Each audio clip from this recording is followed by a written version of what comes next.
in Accra.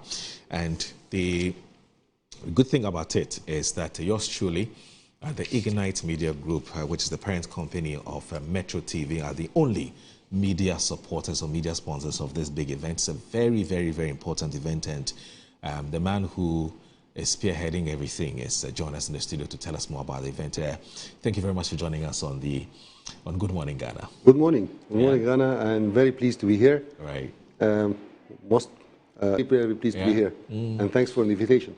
Ghana and Ghanaians generally are seen as very nice people. We're very, very hospitable. In fact, it's one of our biggest selling points, you know. That you are driving in Cairo, so it's very friendly. People are very kind and nice. Right. I had a very good time. I arrived late yesterday, but I spent a quality time yesterday evening. Okay. Oh, you just arrived. You arrived just yesterday? Yeah, I just arrived yesterday. At some point. But before then, I hope I got the pronunciation of your name correctly. Tariq Shabaka. Tariq Shabaka, that's right. Okay, that's good. Shabaka means network. It's an Arabic word that represents network. Right. It's a family name, but it's it represents the work I'm doing. So suddenly it worked fine. Right. You know, the good thing about being in Ghana, again, as I talked about our hospitality, but Ghana is your home because our first president, Dr. Hospitality, but Ghana is your home because our first president, Dr. Kwame Nkrumah, married his wife, from your country, which is Egypt. That's right. And so Ghana is your home too. To make sure that we transfer the new technology for countries as an African event where we are going to have this event moved across Africa every year. This year we started with Ghana, but next year we'll have more 2 countries. So accordingly, we'll have FDC running across Africa in the region. And this will be our priority to make sure that we transfer technology from everywhere in the world, US, Europe, Asia, is a very good starting point for the other Africa stop in our journey in Africa. Now in Egypt, we started this one every year in April. Ghana will Egypt, but this is the first time we're doing it outside of Egypt, and it's Ghana that is going to host the maiden. Sharing the same resources and we keep going like that. How is this summit in Egypt?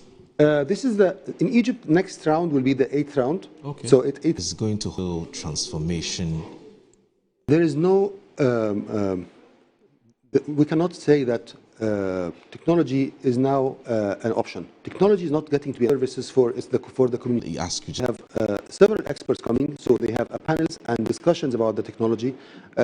Panels discussing what's the future of digital transformation for the country, what's the gaps, so they can address the gaps and making sure that we cover that gaps in country and across Africa. Because I can tell you right now, Africa is not separate countries. Africa is almost a continent.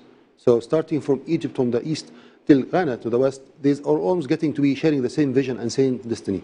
So we can see that these ideas will enable to connect countries together and to enable to grow countries together, and also will be a foundation for our health and growth for everyone. I mean, the summit is a summit which has been around for a while, as you mentioned. It's been 8 years, so basically it has been some experience that you have. I'm talking about that long-standing experience in Egypt and the Middle East. I'm talking about the FDC itself. I mean, how would that support? New investments coming to the country, ask more investments and facilities to be opened in the country, which of course increase the wealth of the citizens and everyone in the country. Talk to us about some of the key sessions and some of the activities that participants would be participating at tomorrow's summit. Yeah, we have a couple of sessions. We have a session addressing the digital transformation in the country and what is the activities being done on the ground.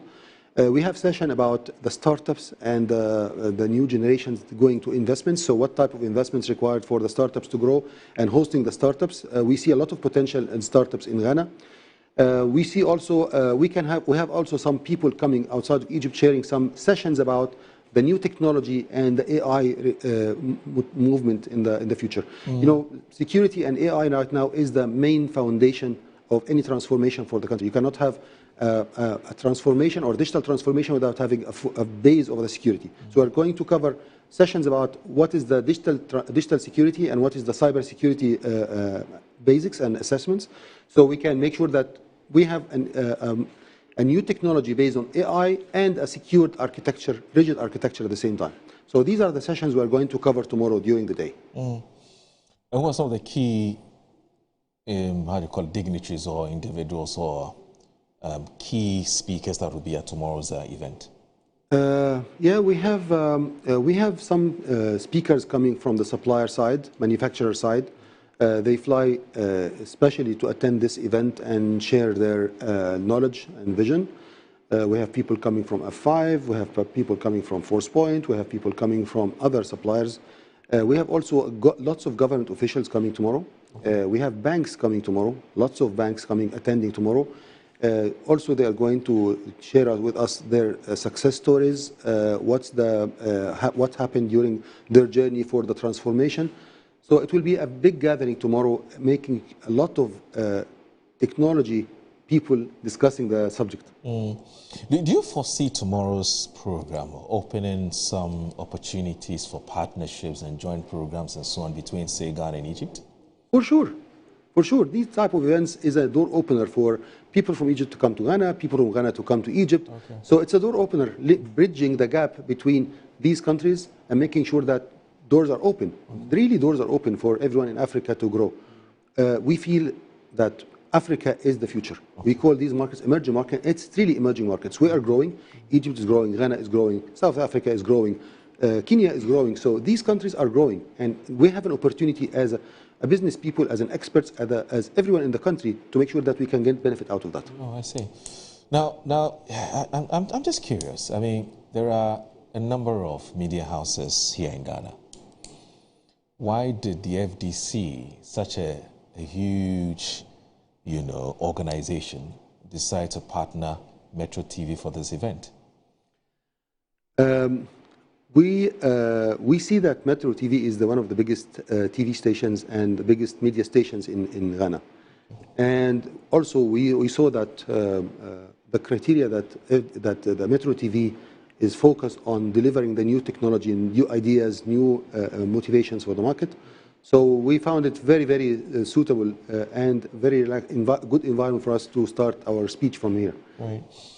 What message would you like to share with the people of Ghana who are we're hosting this event? What's your message to us, and what should you be looking for tomorrow? And then again, is it strictly by invitation, or people are free to apply and and then take a seat tomorrow at tomorrow's event? Which is which?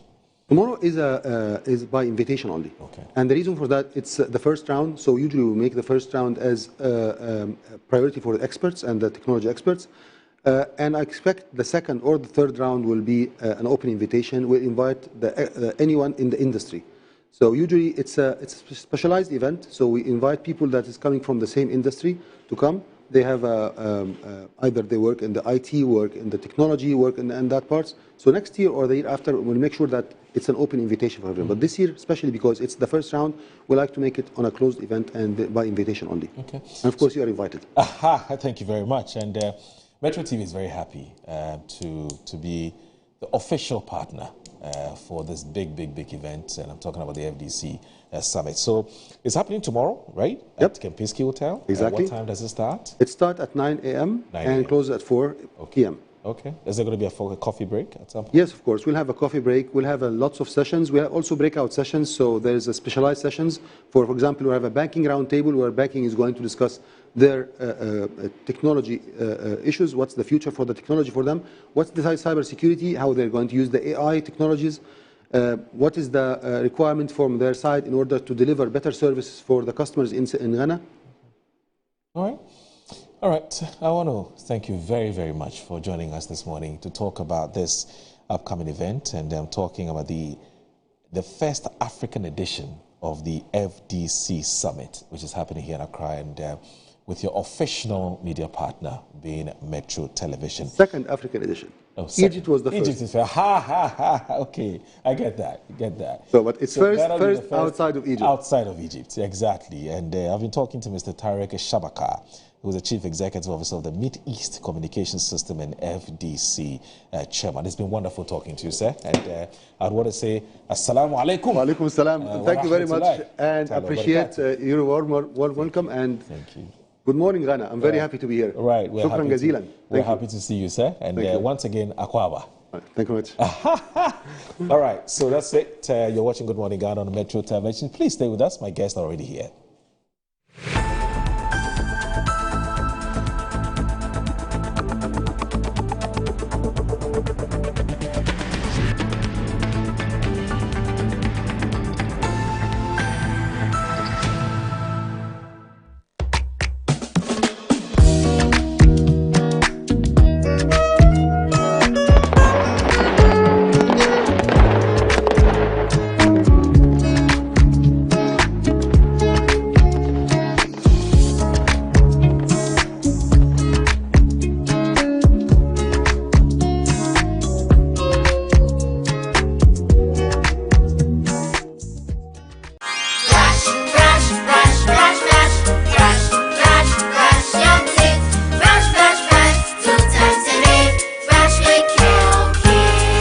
Hello, my friends. My name is Kelkit Toothpaste. Wow. I was made to be gentle on your gum, but protected. I will protect your teeth from cavity, make your teeth whiter, stronger, keep your mouth fresh all day. And best of all, I'm strawberry flavored. So put on a smile and try me. That's amazing. Just try me. That's my job. If you say so, jump on my brush. Makes your teeth stronger, chicky chicky whiter, chicky chicky stronger. Yay! You did it! I'm glad you like your new toothpaste. Don't forget to brush both day and night. Kelkits. Happy smile.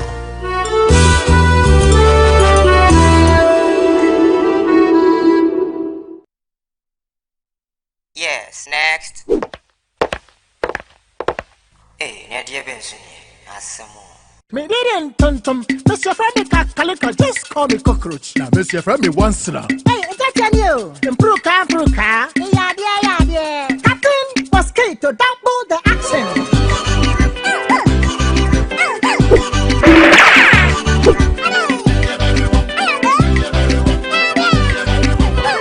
Me did it, Sasso spray. Mr. Freddy Sasso quell. Yeah, go to my Sasso.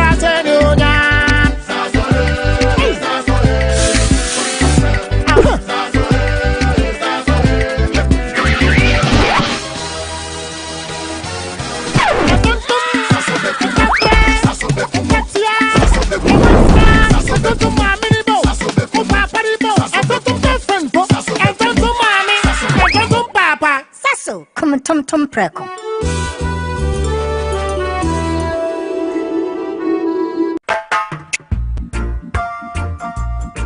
Ante saba, e wo mo body no ma, nke kwana mo ba. Oh, ko se.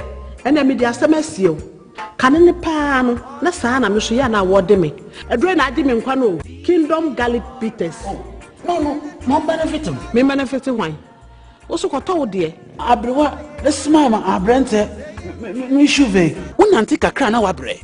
Nom Kingdom Garlic Bitters ene ne capsules. Nenya hoden abre bia. Kingdom Garlic Bitters ene ne capsules. Asembia nye ho. Edeben wo hu ama wani agise. Senior na me wife complain won personal. Kingdom Ginseng Power Capsules enti. Sesia mpaso aye de. Kingdom Ginseng Power Capsules. Emani tie ni asumdie befi abre bia. Oba bia o de pu ahaw no. Edro ba kupa wo hia ne Tremendous Capsules. Tremendous Capsules, esiesie wo ma wo ye obasima. Enro yi wo benya bi wo ba bia ye ton nro bia. Kingdom Herbal, no challenger. In a world where everything is connected, your business's security is only as strong as its weakest link. The growing threat of cybercrime has become an unescapable reality. In 2025 alone, the projected cost of cybercrime is expected to grow to $10 trillion globally, with small-medium businesses disproportionately targeted. Cyber threats have become increasingly sophisticated, widespread, and invisible, placing unequipped organizations at risk of massive damages in a matter of seconds. Meet Virtual InfoSec Africa, Ghana's Tier 1 certified managed security service provider. We don't just monitor threats, we predict, prevent, and respond 24/7. At Virtual InfoSec Africa, we deliver bold and cost-effective cybersecurity solutions tailored to your organization's size and complexity. Whether you're a startup or a national institution, our services scale with your needs. We offer 24/7 SOC monitoring, early warning threat intelligence, managed detection and response, digital forensics and incident response, and predictive analysis and threat hunting.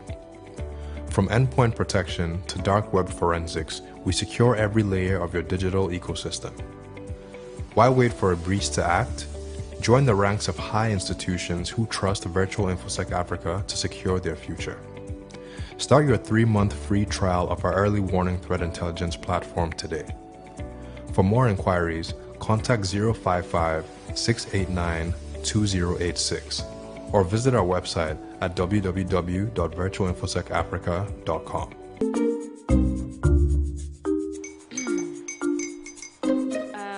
Kwame and his uncle are almost here. Wait a minute. This one too, your friend Kwame. Wait, Kwame. As in the same Kwame again? Yes, mommy. The second coming. Into all this tension just to reintroduce that broke boy from Kaswa. Why would you deceive the family like this again? Now I understand the whole delay. Trotro from Kaswa, dear. Why wouldn't he be late? Or be late, of course.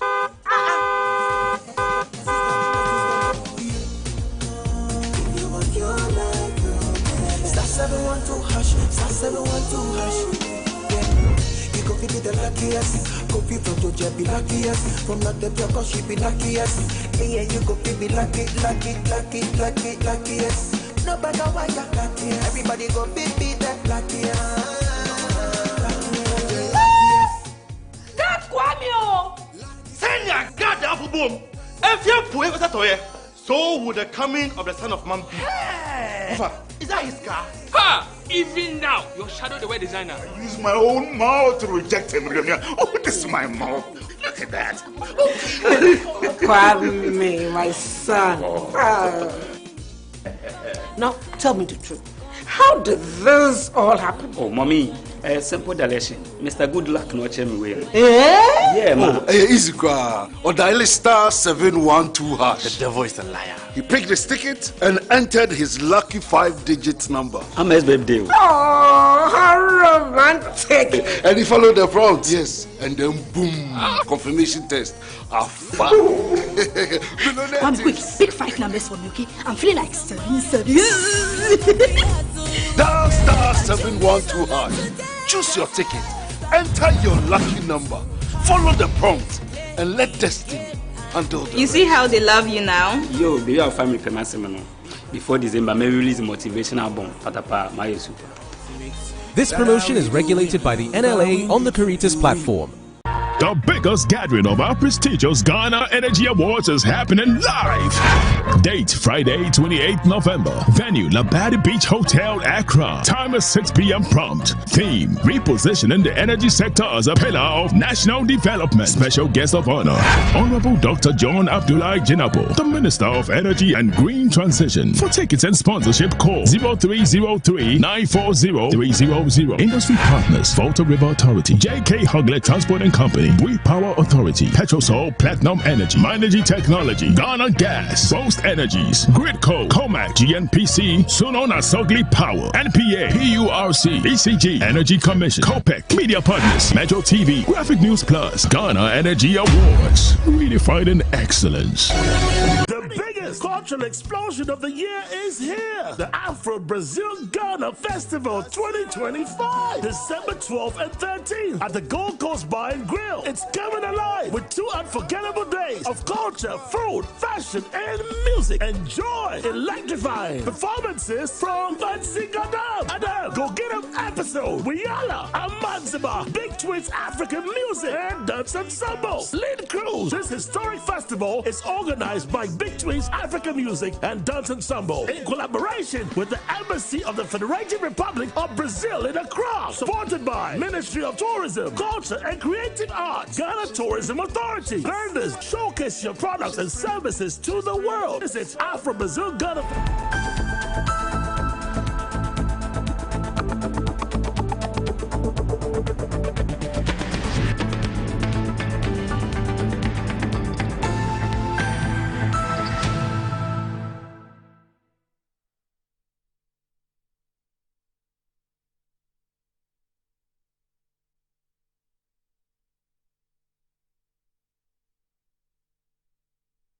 You're still watching Good Morning Ghana on Metro Television. This show is also live on 94.1 FM, so please tell a friend to tell a friend to tell a friend that you can monitor or follow the discussion or the conversation on 94.1 FM, and that's on your radio dial. My guest already seated here, Mr. Kwesi Pratt Jr. is the former managing editor of the Insight newspaper. Here we go. You see them on the screens. That's Mr. Kwesi Pratt, former managing editor of the Insight newspaper. And also Collins Adomako Mensah is the Honourable Member of Parliament for the good people of the Efija Kwabre North. He's loved by his people. He loves his people back. And so he's here with us. And good morning, gentlemen. Thank you very much for joining us on the show. Morning. Yeah. Obviously, how's it going? Small. You had a very big event. Must have been last week or so. Something about Pan-Africanism. And I think you even sent me must have been a quote or some write-up on the importance of the event. But essentially, what were you seeking to achieve with this event? Actually, we were celebrating the 5th Pan-African Congress, which took place in October 1945 in Manchester. Okay. And this 5th Pan-African Congress is, accepted as the one event which heralded or gave impetus to the struggle for national liberation throughout Africa. It was an event which was attended by all the great names in Pan-Africanism, Du Bois, Marconi, Padmore, Nkrumah, all of them were at this meeting. And this meeting also defined Pan-Africanism. Because for the first time, the Pan-African was clearly defined and had three components. The first component was commitment to national liberation in Africa. Second commitment was about Africans owning their resources and exploiting those resources for their own benefit.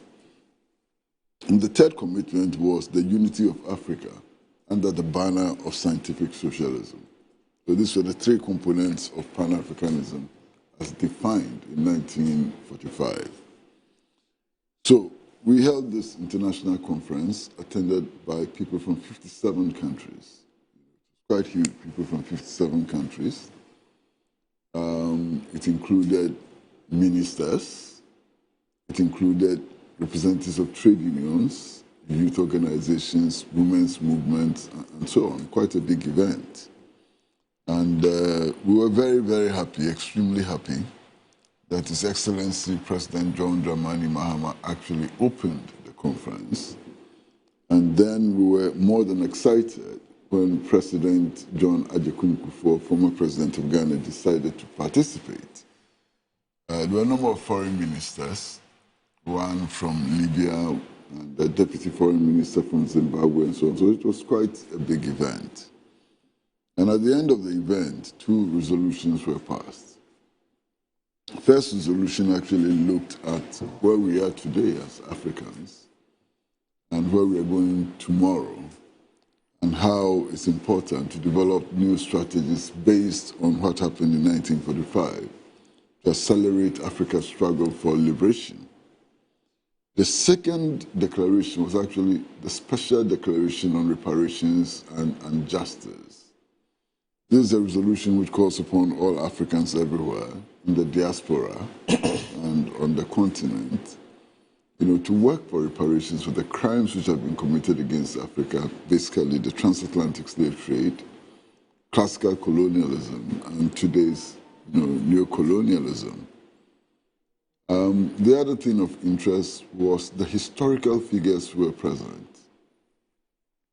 Dhoruba bin Wahab, I don't know if you remember Dhoruba bin Wahab. Dhoruba bin Wahab was one of the leaders of the Black Panther movement in the U.S. Right.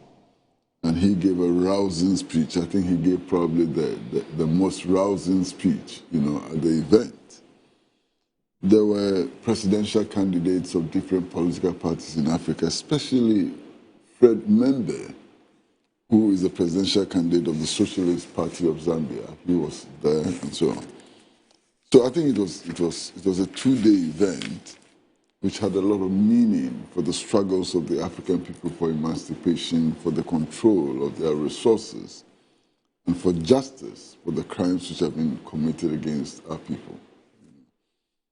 And it was organized by the Pan-African Progressive Front, which is a newly minted organization, which is a coordinating body for different organizations across the continent to push the issue of reparations and to put the issue of justice, for Africa. One other thing that for me was significant was the fact that people from different political persuasions were there.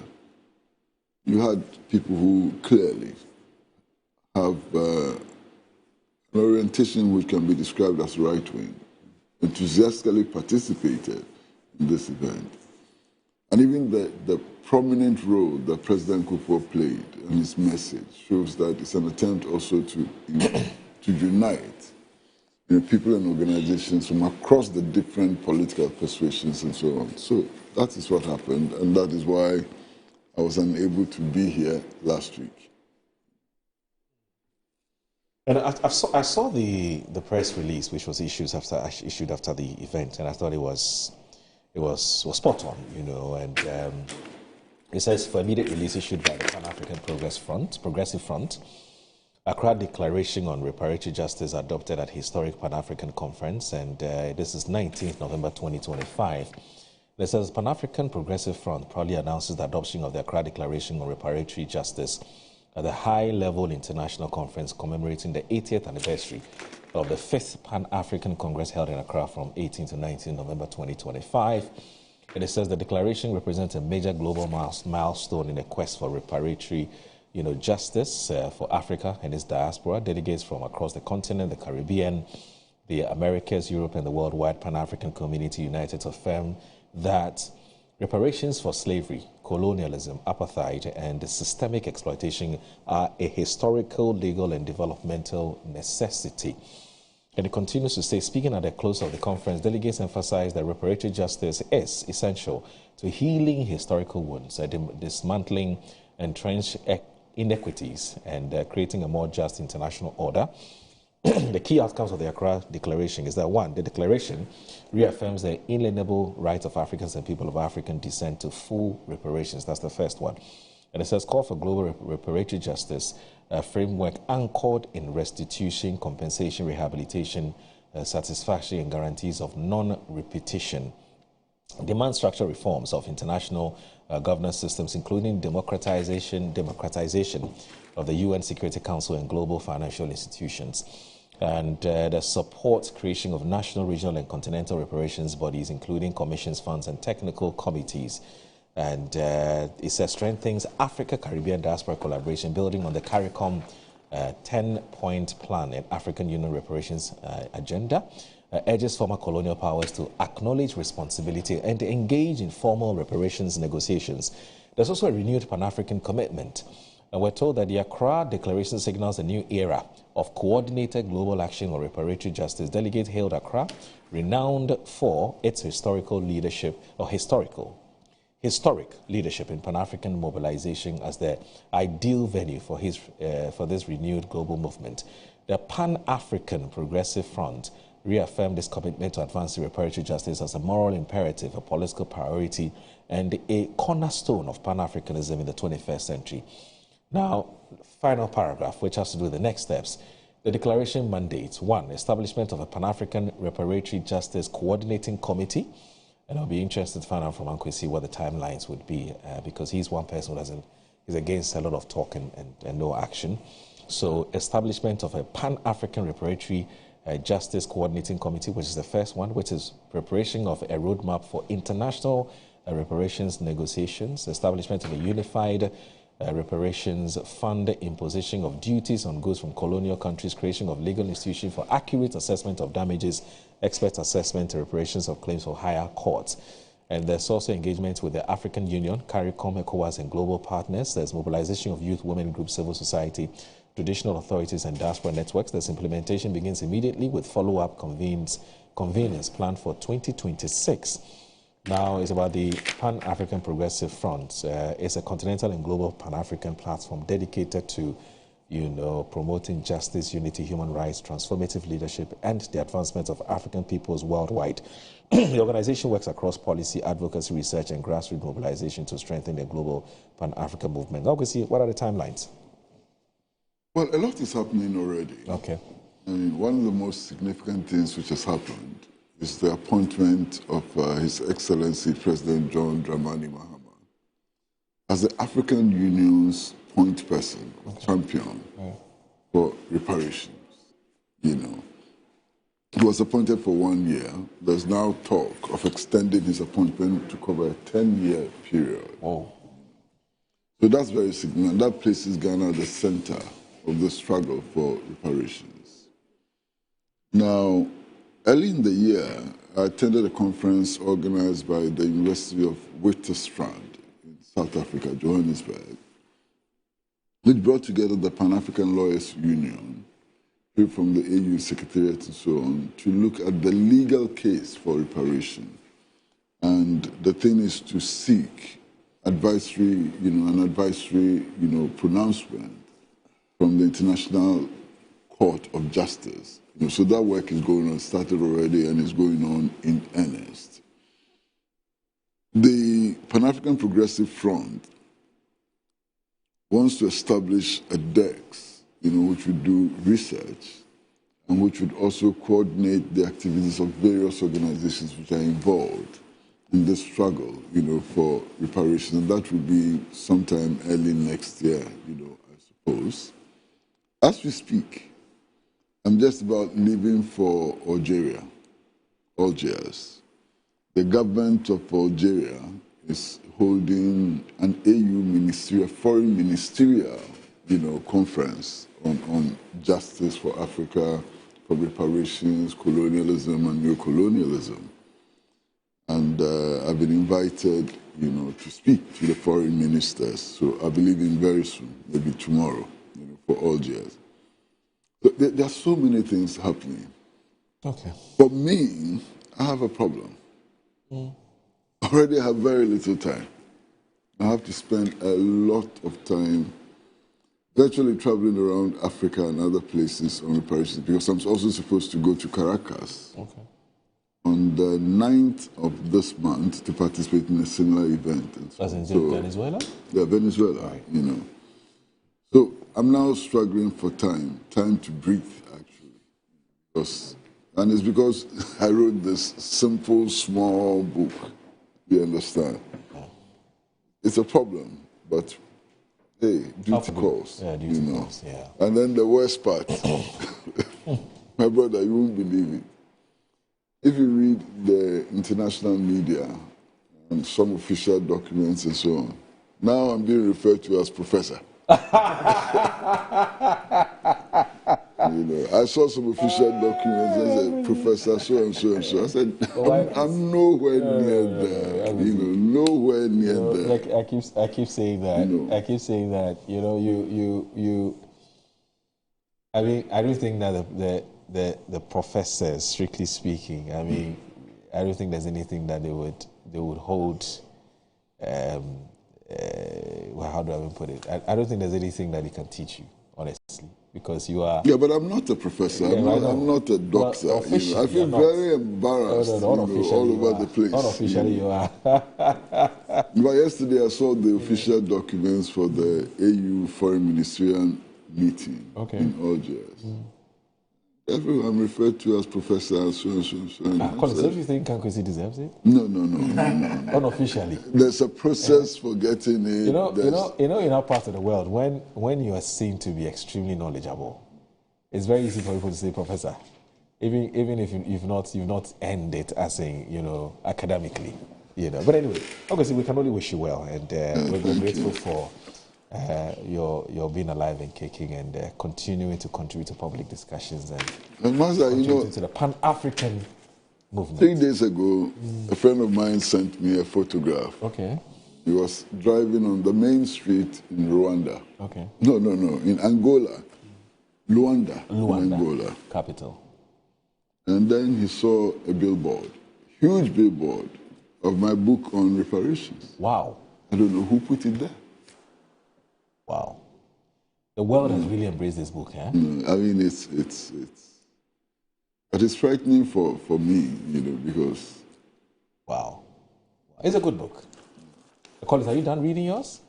Not yet. So the point is that on any day, issue on Pan-Africanism, I mean, you just have to leave that to Kankwesi to comment on that. But this issue of Pan-Africanism, Africans coming together, has even become even more important now than ever. Yeah. I mean, you go to all kinds of conferences, people are now beginning to buy into the idea of even Africans trading amongst ourselves. This whole after, ECOWAS, trade, liberalization, and all that is geared towards ensuring that Africans work together and do more together. And of course, we cannot know anything, everything. Obviously, once we live in a global village, we will need some assistance and technology from the West. But it's important to exhaust the internal mechanisms before we proceed outside. Yeah. And I think, especially on the trade side, it's becoming more and more important. I chair the Ghana-UK Parliamentary Association in Parliament. Yeah. And just last week, there was a delegation from the UK, a similar organization just like ours in the UK. There are some members of Parliament from UK who have traced their roots to Ghana. Yeah. And they were here on a trade mission, and every discussion that ensued was how best we can have Ghanaian products, seen all over the place on the shelves, big stores in Europe and all that. And I think it's becoming a very important discussion. Repatriation, the last time we were here, if you listen to commentary on international media, and sometimes I watch videos of governments from the West returning even artifacts, that were taken away from our motherland. It's quite an emotional time, and you see Black Americans visiting Ghana, their roots, going to the slave dungeons and all that, and you could see the emotions that normally comes out from it. So, on any day, I think the issue of Pan-Africanism, as I said, is becoming even more important now than ever. Trade, very big issue, very big issue. I mean, there are things in Nigeria that we need in Ghana, and there are things we have in Ghana that the Nigerians need. Why do we bypass Nigeria, which is just a 24-hour by road, and go all the way to China or any other place to spend 2-3 months to bring them in at a higher cost? So we need to continue to discuss these issues. I'm happy Ankwesi has been at the forefront of this issue for a very, very long time. I mean, beautiful conference. I read it in the media, and to have two presidents, a sitting and a former president, gracing such an occasion with their very, very busy schedules. It tells you the importance they both attach to this whole issue of Pan-Africanism, and congratulate him. And I just hope that the declarations and the issues adopted will be quickly implemented. You read the budget, and I'm sure maybe today or sometime when we meet, we'll discuss it. And trade, I keep talking about trade. If you check the amount of money, Ankwesi, we have to change dollars to go and bring in all the time. You wonder what's our forebears, the kind of dreams they had, whether we are really abiding by those things. But so, congratulations to him and his team for putting together such a wonderful program. And I'm sure that as we go ahead, people will be oriented to understand that we are Africans, and we can do whatever we want to do if we come together, join hands together. We can achieve more as a united front than being individualistic in approaches and even dealing with the West. Sometimes when a bigger issue comes up, I remember when this whole China-US trade tariff war came up, Africa was all over the place. Ghana was speaking like an isolated case, Nigeria, whereas you go to Asia and immediately there's an Asian conference and they are forging a very united policy framework, all to the benefit of the Asian continent, And I'm sure that things like this will help. Africa has a problem. We're not united. That's the long and short. I mean, Nkrumah started it. He did everything possible to have a united Africa. But of course, quite clearly, the external forces were not excited about it, and so they had to take him out. Otherwise, look, a country like Algeria, where Uncle Kwesi is going to give a speech. So countries like Algeria, Tunisia, Egypt, Morocco, Libya, and so on and so forth. These are countries that there are some elements there who still do not want to accept fully that they're Africans. You know, for them, they see themselves more as Arabs, you know, than Africans, you know. And so a program like that for me in Algeria, for me is extremely important because they have to be reminded that, look, whether you like it or not, you're one of us. You know, in fact, there are even situations where even intermarriages, if you're a West African person, you go to Northern Africa, you want to find a wife, it's a big problem. You know, because they seem to see themselves as more superior to those of us in the Eastern, Central, and West African countries. It's a major problem.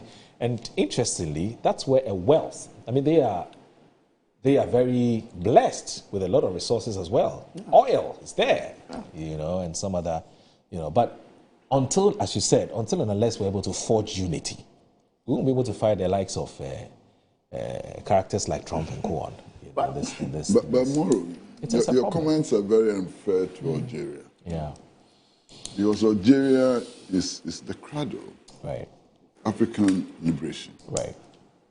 Indeed, Algeria, to some extent, I mean, in terms of the armed struggle for our independence, so probably contributed more than Ghana. Right. Nkrumah provided the political and ideological direction, but Algeria did a lot of things. Mind you, in the Algerian War of Independence, 1.5 million Algerians were killed by France for Algeria to gain independence. So Algeria is the revolutionary capital of Africa. Now, after independence, many of the national liberation fighters across Africa, including Nelson Mandela, traveled on Algerian diplomatic passports. In fact, Nelson Mandela's first military training was in Algeria. So Algeria clearly stands out. Now, today, Algeria is one country which is fully committed to the independence of the Sahrawi Arab Democratic Republic, otherwise known as Western Sahara. It's the foremost country, you know, in that struggle. So Algeria is not one of those, you know, countries where Africans are discriminated against, who does not feel part of the African continent and so on. And Algeria's commitment to Africa from the very beginning to today is clearly outstanding. The point you make has some validity, you know, but it's not about Algeria. Now listen, I find it very difficult to explain this division between sub-Saharan Africa and North Africa. It doesn't make any sense at all. Africa is Africa. And this attempt to divide us, you know, sub-Saharan, North Africa and so on, it doesn't make any sense to me at all. Of course, there are some countries in Africa, especially some countries, one or two countries, you know, which have displayed a clear lack of commitment to the African cause. And this is a fact, it's a statement of fact. You remember that at one stage, Morocco left the African Union and sought membership of the European Union. This is a fact, you understand? That Morocco left the African Union and was actually seeking membership of the European Union. That's a horrible statement, you know, about any African country and so on. But Algeria, you can be sure that it's fully committed. And you have to recognize that people like Frantz Fanon were products of the Algerian Revolution. And Frantz Fanon's special relationship with Nkrumah and Ghana. As a matter of fact, he became the first Algerian ambassador, you know, to Ghana. Okay. All right. So, obviously, IGP Yohono's tenure has been extended by 2 years.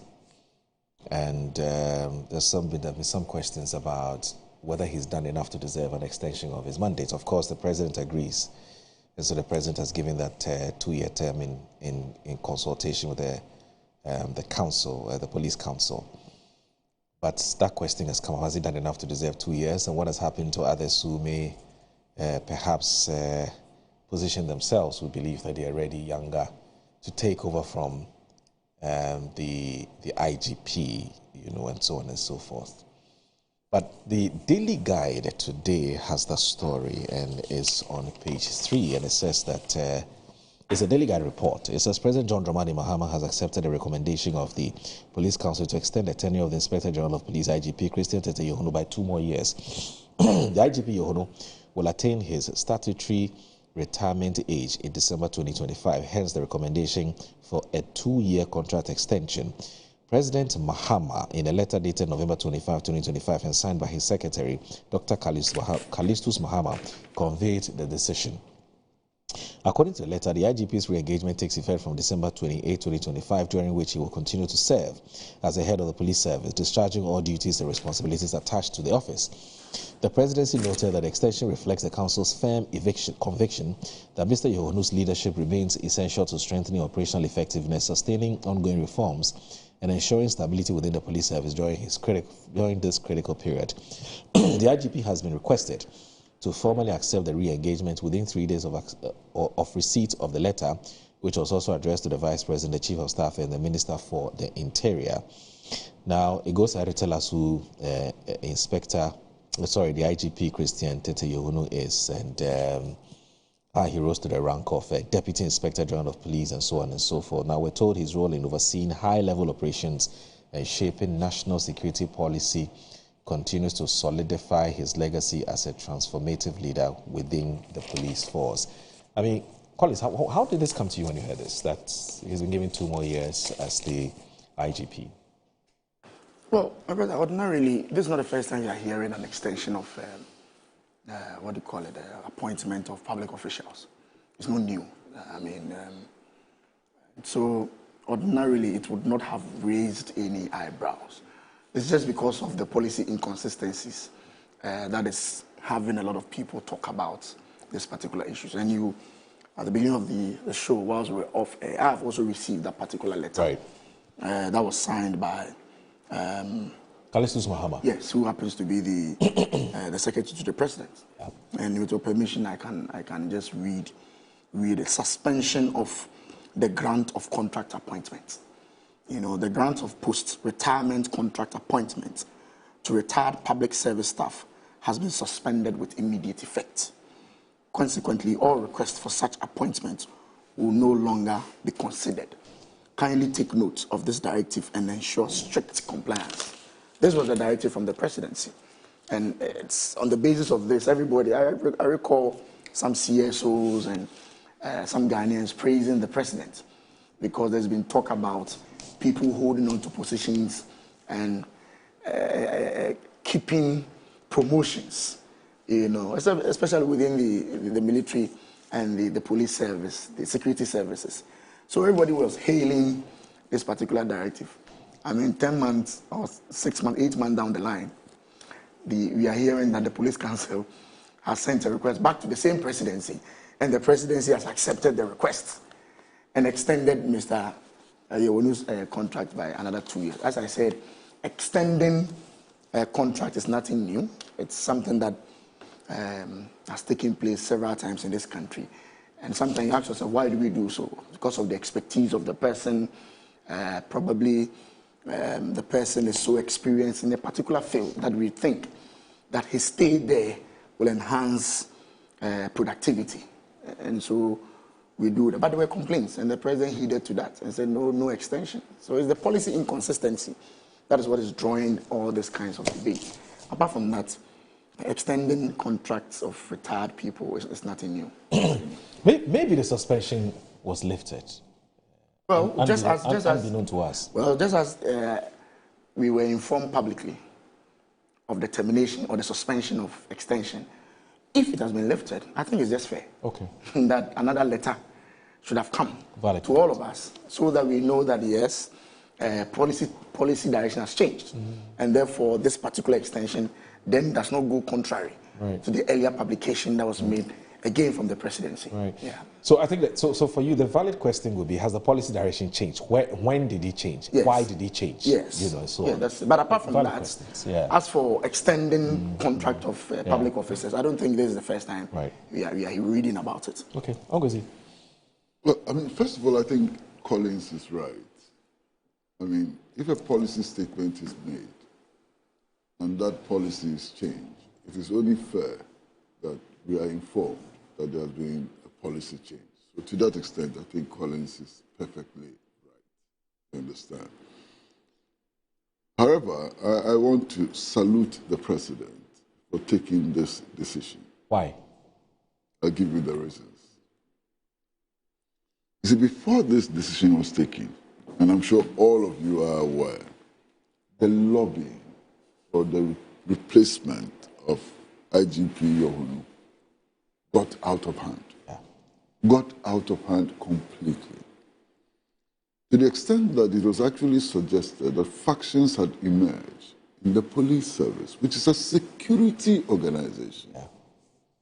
And the lobbying has spilled into social media. You know, all kinds of people writing all kinds of things about who should become the Inspector General of Police.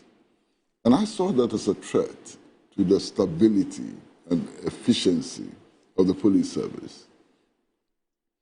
Of course, that was not the first time this has started. And when it came to Inspector General of Police Dampare, you saw what happened. To the extent that the day he retired, or he was retired, whatever, some faction actually organized a celebration in the police headquarters and started distributing 200 CD notes and so on, which were captured on video. I thought that was completely unacceptable in a security institution. Because if you have factions in a security institution, it does affect productivity, it does affect command, and so on. Look, Ghana has had exceptionally brilliant Inspector Generals of Police who have, some of them have been very colorful, some of them have achieved a lot. I mean, if you take former Inspector General of Police, Alassane, for example, clearly his visibility program did something to policing. You know, he was an excellent police administrator and so on. But when the time came, for various reasons, he was shown the exit. He had to go and so on. In spite of everything that is said about Dampare, I still have a lot of respect for Dampare. Dampare changed policing in Ghana in various ways. You know, I mean, one of the things which was said against Dampare was that he would never bend, and that even ministers and members of parliament and so on who infringed traffic laws were arrested and prosecuted. But that's good, that's not bad. You understand? But it was one of the reasons which was used in order to create a certain atmosphere to get him out of office and so on. I mean, there was a time when there was reference to some people in the police service who were known as Dampare boys. And every driver knew that you couldn't bribe them and so on. And all of this were put together, you know, to get rid of him, most unfortunately. Now, it's important to make the point that there hasn't been anything dramatic, nothing dramatic, nothing so colorful about the Inspector General of Police, current Inspector General of Police, Mr. Yohonu, nothing dramatic. But maybe that's also a strength. Maybe that's also a strength. To have somebody heading such an important security agency who does not attract controversy and so on, may be a strong point. I don't know why the president decided to extend, you know, his tenure for 2 years, I'm told. But it may be intended to ensure that the factionalism which appeared to be emerging, the competition to occupy his position and so on, was controlled. And if that is the reason, then I think that the president took a very wise decision. You know, the police service is a regimented organization, and to that extent is quite hierarchical, you know. I think that if we were to take out political interference in appointments and so on, it should be possible for people to move to the topmost position in the police service without all of this social media lobbying and so on. Everybody knows who is senior in the service. You know, your recruitment number, for example, shows who is senior and so on. So I think, look, we have to find ways of nibbling the factionalism and so on in the security services. You see, some time ago, and Collins, I hope you remember, we got to the very unhealthy place where in some of the security services, reference was being made to NDC police and NPP police and NPP soldier and NDC soldier. This really undermines the efficiency and effectiveness of the security services. And I think we've got to do something to change this situation. And that's why I'm very happy that for the first time in a few years, or so many years, recruitment into the security services appears to be done quite openly. Well, before we were told that, oh, there was a certain backlog, 2-year backlog, and we are filling the backlog and so on. It affected transparency in the recruitment, you know. So if these are the reasons why the president decided, in spite of the policy directive which had been issued earlier, to extend Mr. Yohunu's term for another 2 years, then I think it was sensible, and I think it is justified, and I would salute the president for this action. All right. I guess that we can make some progress, and but I think it's important that if the policy has been changed, we are notified of same. No, you're right. Yeah, you're absolutely right. We are notified of same. Yeah. Who can argue with this? Because it was an announcement which was generated a lot of excitement and debate. Compliments and praise and things. It creates space for others to also move up. You know, so if that has changed, because you see, otherwise the impression this announcement has created, because we were not told about the lifting of the suspension, that is, if indeed it's been lifted officially, is that perhaps the government of the day didn't mean it when they said he has suspended it. Yes. Did you get it? So no, there has to be policy consistency. Exactly. There has to be policy consistency, and when policies change, you know, especially policies as important as suspension of the extension of term, you know, for retired officers and so on, we have to be informed. So to that extent, Collins is absolutely right. I mean, nobody can fault your argument. But the point I'm making is that with specific reference to the police service and the competition for leadership and its consequences on the effectiveness of the service and so on, if those were the considerations which led to this decision, then I would applaud the president. You know, because all of us know the problem. Yeah. You know. Okay. Now, obviously, I know your stance on religion. You don't. But that's that is not the subject of our Moro, discussion. you don't know my stand on religion. No, you think we make too much fuss about religion. We make too much noise about religion. I know that. Is that my stance? That's the least I can say. But here's the thing. You know, there's a matter which is brewing in the Ghanaian pot and is brewing in the last few days. I mean, social media has gone agog. You know, everybody writing their commentary, Musa Dankwa, Yaon Sakon, HK Kwesi Prempeh, Franklin Kujo, everybody, Kofi Bentil, big issue. And it has to do with what appears to be a legal constitutional obligation as against what some have termed as a dogmatic, you know, traditional institution. You know, it appears to be some kind of a clash. And here, of course, the focus is on Wesley Girls. Of course, Wesley Girls is more like a case study, but these things appear to be in some other places as well. I mean, I went to Adisado College, but I can tell you that we didn't have that problem. But I'm told in some schools, this problem still persists. And the fact, this matter has actually compelled the Catholic Bishop Conference and the Christian Council to express their opinion on that matter. But the Daily Statesman today has the angle, because there's actually a suit at the Supreme Court. And the Daily Statesman reports that the Supreme Court has ordered Wesley Girls to answer religious policy allegations within 14 days. Now, what is the story? The Supreme Court has given the Board of Directors of Wesley Girls Senior High School in Cape Coast 14 days to respond to allegations made by the plaintiff in the case challenging the constitutionality of certain directors of the school. Okay, the plaintiff is called Shafiq Osman, is that the Supreme Court alleging that Wesley Girls Senior High School's policy, which forces Muslim girls to attend Christian service and prevents the Muslim girls from practicing their religion, is inconsistent with the provisions of the 1992 Constitution. In court yesterday, the 7-member panel hearing the case, which has Justice Gabriel Puamang as president, was of the view that the school's board of directors needed to respond to these factual allegations to help the court to establish the facts if they wish to.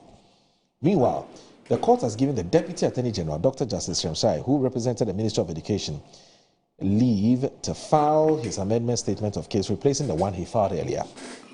In his amended statement of case, the AG is arguing that Wesley Girls High School is owned by the Methodist Church and not the state, hence has the right to practice his religion in line with Methodist Christian faith. Now, he adds that Wesley Girls Senior High School is entitled to government funding despite its character of religious ownership. As a result, he is of the view that the state cannot take away the religious rights of the school simply because the school receives government funding.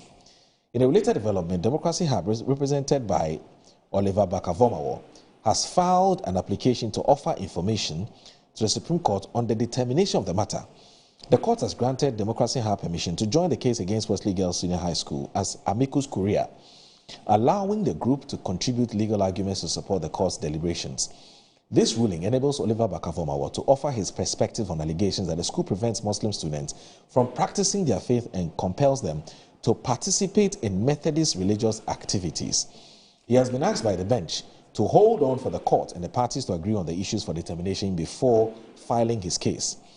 Now, the panel, before adjourning the matter indefinitely, urged all parties to limit discussing and analyzing the case on social media. The Attorney General and Minister of Justice, Dominic Ayine, had filed a formal response to a lawsuit challenging what police described as discriminatory religious practices at Wesley Girls Senior High School. The suit, filed on December 24, 2024, by private legal practitioner Shafiq Osman. So this is in 2024, right? It wasn't Dominic PP. All right. By private legal practitioner Shafiq Osman, invokes the original jurisdiction of the Supreme Court under Articles 21B and 131A of the 1992 Constitution. The action challenged the school's alleged restrictions on Muslim students, including claims that they are barred from wearing the hijab, fasting during Ramadan, and observing other Islamic practices. And the actions, the plaintiffs argue, violate constitutional protections for religious freedom. Now, in its response, the Attorney General rejected the assertion that the school's policies were unlawful. The AG argued that Wesley Girls SHS, established and operated under the Methodist Church of Ghana, is entitled to maintain rules consistent with its Methodist heritage and doctrines. According to the AG, the school's faith-based identity grants its authority to set standards of conduct and religious practice on campus, even when such rules restrict the expression of other faith. When this matter came up initially, when we saw the court documents, the impression that was created was that this was Dominic Ayene's opinion on the matter. It turns out that this is actually Godfrey Dame. Dominic Ayene and his vice, that's Dr. Shrems, are yet to file their response on this matter. And so it actually even compelled the Education Minister, Haruna Idrisu, to come out to say that, look, it's unlawful, it's unconstitutional. Every child who wants to go to whatever school must be allowed to go to school and be allowed to practice their religion. We've also seen statements from other religious bodies, and I'll read them at some point. Kofi Asare, Mr. Kofi Asare of EduWatch, has also, been commenting on this same matter. And let me just read what he says, and then Uncle I can bring you in. Now, he says, "Dear esteemed Christian Council and Catholic bishops, with much reverence, I greet you with the love of God. I have read your statement and acknowledge that your schools were founded to nurture both intellectual learning and the virtues of the Christian faith. Yet, it remains unclear what harm might befall a Christian school should Muslim students be permitted to observe their fast. For we ask not for a mosque, neither for a slaughterhouse for a salah cow, but only those things which are reasonably practicable, such as the right to observe Ramadan and pray in a quiet corner, even as has been done in esteemed Christian precepts for many decades." Respectfully, two questions. What specific detriment does, and he uses colloquial English, in what manner does this diminish Christian values, hinder the shaping of character, or disturb the Christian life upon the campus. This I beseech thee, make plain unto us. And it says, very truly yours, Kofi Asare, 99 Fork Avenue, Legon Bypass. And it said, and it continues, the dogmatic zealots who come in, blah, blah, blah. That's for social media persons who may want to react to this matter. So, obviously, this is where we are. And Bright, if you have the Christian Council statement, at some point we'd like to read it too. But this is where we are. Obviously. You know, one,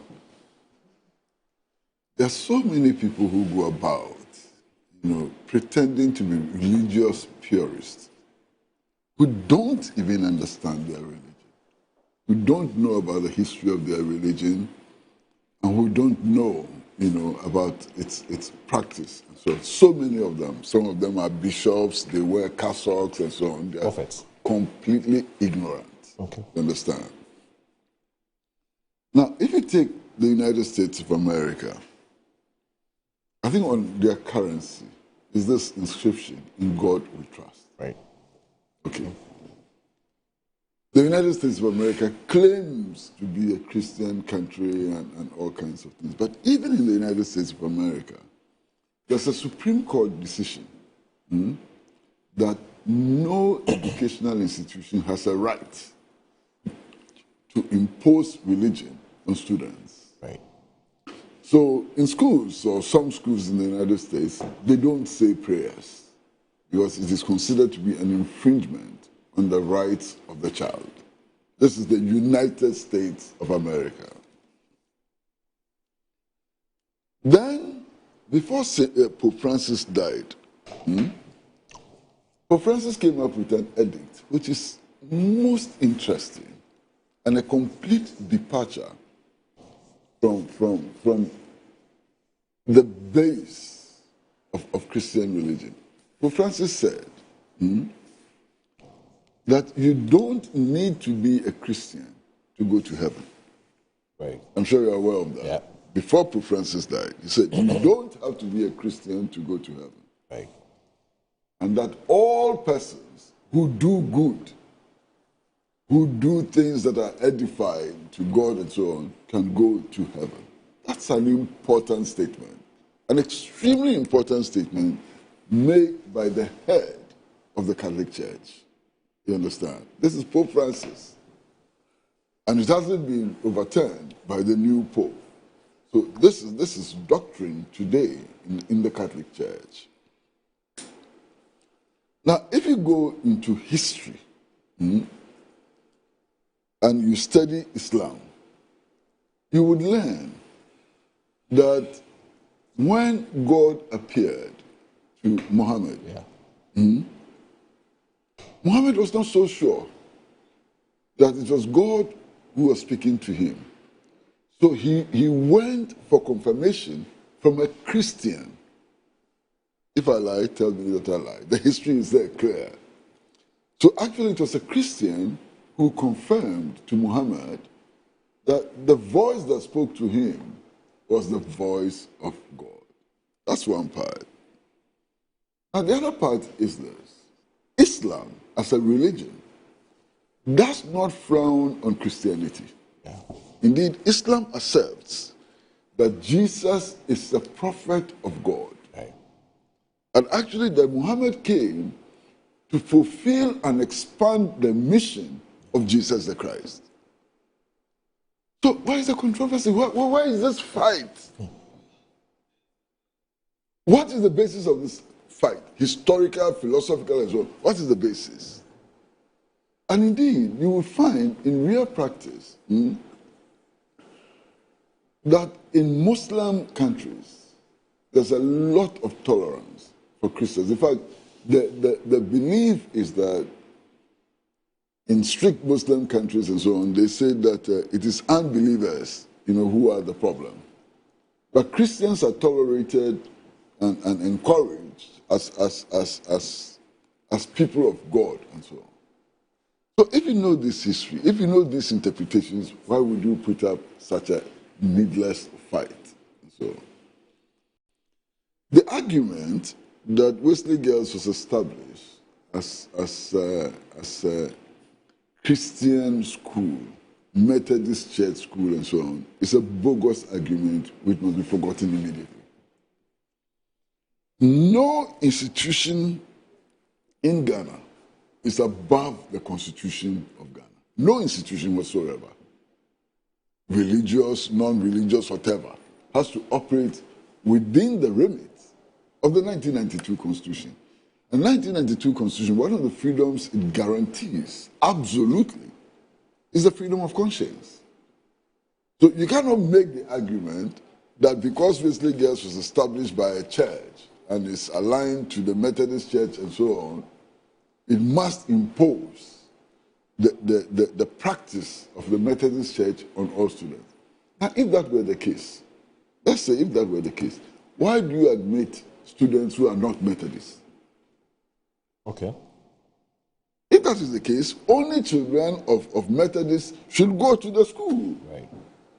Why do you admit Muslims and then they come to the school and say, look, we are a Methodist school, so you cannot pray and so on? It simply doesn't make any sense to me at all. Right. And in any case, the supposition that the religion of your parents is your religion is hogwash. Right. I mean, we know that. I mean, my father was in the Anglican Church, very staunch member of the Anglican Church. Yes. Actually chaired the Anglican Church in some places and so on. My brother is an Anglican priest. But I'm not an Anglican. You understand? I'm not an Anglican. I don't like what are you? Well, I'm me. I'm who I am. You understand? So I'm not an Anglican. Right. Okay? I have a brother who is a bishop. My brother is a bishop in Takia Boys Church, Victory Bible Church. Yes, Victory Bible Church, yes. Even though his father was Anglican and so on. So it is not true that we all inherit the religions of our parents and so on. And that supposition is baseless. And so on. In any case, this matter is before the Supreme Court. But there's a High Court decision which should guide educational institutions so far. And that High Court decision is the decision on the Rastafarian hairstyle at Chimonta School. You remember? Yeah. It's a TED. Yes. The High Court decided that anything... Tyros. Is it Tyros? Yes. Yes. Okay. I think that's Aswat's child. Yes. That's what, yes. The High Court made a clear determination that no educational institution can take away the religious rights of children. And what is happening in Wesley Girls, without sounding prejudicial, because the matter is before the Supreme Court and so on, would suggest very strongly that the argument is that if you go to a certain school, you have to abandon your religious faith and practice. Why? Under the Constitution of Ghana, 1992 Constitution of Ghana, people have a right to believe in any God they choose, and they also have a right not to believe in God. The right to be an atheist is enshrined in the 1992 Constitution. And I think that's the way we should proceed. Honestly. I'm even surprised we are even discussing this. Yeah. I'm going to say, in 2025, that Muslims cannot pray in school. Yeah. I don't understand. That they have to go to Christian worship. I just don't understand. That in 2025, Ghanaians, a Ghanaian born in Ghana, a Muslim, yes, cannot even use 5 minutes to pray during Ramadan because it's a Methodist school. Yeah. But when we go abroad, they are talking about discrimination. Yeah. What kind of drama is this? I was in Presec. My Muslim friends were praying in our dormitory. We eat together. We sleep together. We go to classroom together. No problem. What at all has occasioned this particular debate that now students cannot pray because it's a Methodist school? So if I'm a Christian, I go to Ahmadiyya, all of us I should go to the mosque. I cannot be a Christian and go to Ahmadiyya secondary school. What kind of pettiness and drama is this? in 2025. Some people fear that if we allow this, we'll be opening the floodgate. Where is the flood? And where is the gate? I think the every man will come and do his own. Please, see, don't let us be too extremist. How do you call it? But why not? Let's tolerate ourselves. What is this? A Buddhist man will come and set up his shrine there. Why not? Listen here. Let's tolerate ourselves. What is this? You see, we've passed the colonial era. In fact, at a certain stage in the colonial era, Honorable Collins, as he's dressed now, could not enter a church. Yeah. Because he's wearing a smock. You understand? At a certain stage in the colonial era, African drums were not allowed in the church. You know, at a certain stage in the colonial era, well, until recently, many of the ceremonies and rituals in the Catholic Church and so on happened in Latin. Yeah. Can you imagine Latin? We've got to grow and get out of this rubbish. Absolute rubbish. Tomorrow, you see, this thing about we should be careful. It's dangerous. It's very dangerous. And I'm like, we're Christian, we're Asantini, it's dangerous. My best friend is from Bole Bamboy. He's called Kafa Mahama. My best friend. My very good friend, Randy. My girlfriend, Randy Oblite. When I went to the University of Ghana, he was the first person to get me a place to stay. But I'm an Ashanti. What's the problem with it? Let me read this and then we'll come back from this. My stepfather, Uncle, come from Bakbo. Oh, really? I wish he was my father. He never made me feel like a stepson. Good man. He's from Bakbo. My wife is from Kejeli. I am a complete definition of the beauty of our diversity. What is the problem? Why are we wasting our time on issues that should not be a problem at all? It's so in Presec. Uncle, we believe. I went to Presec, Muslim, this Christian. What has changed? We live very harmoniously. We play football together. We do everything together. So now you are saying that a girl in Wesley Girls, just on Ramadan, a festive occasion like on Ramadan, wants to pray, you say no. So you're actually saying that if there's a girl in Wesley Girls, I don't get it, who comes from the Akunedi shrine, don't come. She would not be allowed to pour libation. No. Why? It's against the Methodist values. If you want to go and set up your shrine, go and put up your school and go and worship your shrine. She's not setting up a shrine. She wakes up in the morning, she has a problem, she wants to pray. We said we'll not allow you. Go and build your own school and go and worship there. Who are you to allow or not to allow? It's my school. We built it, Methodist, church. And you see, all of us, how did we become Christians and Muslims and so on? Was it by choice? Why? You see, that's why I think it's important that we teach history in our schools as a standalone subject. Because people don't know history, and that's part of the problem. Yeah. You understand? Look, it was in 1452.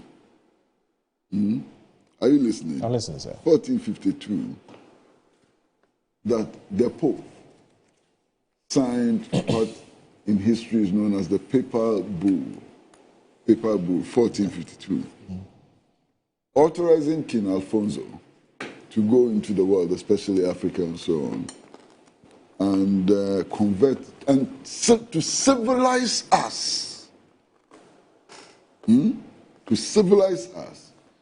Where civilization meant conversion to Christianity. Right. Go and read the Papal Bull. Can you imagine? And after reading the Papal Bull, come and tell me, what I'm hearing now.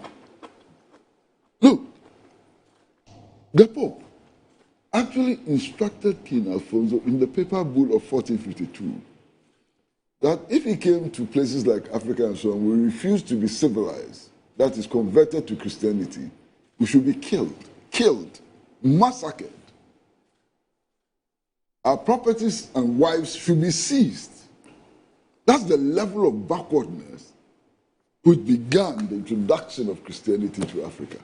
wives were considered property of men. Okay, so that's and this is what you want to hang on to. All right, it's up to you. Let's do this. You're watching Good Morning God on Metro Television. Please don't go anywhere.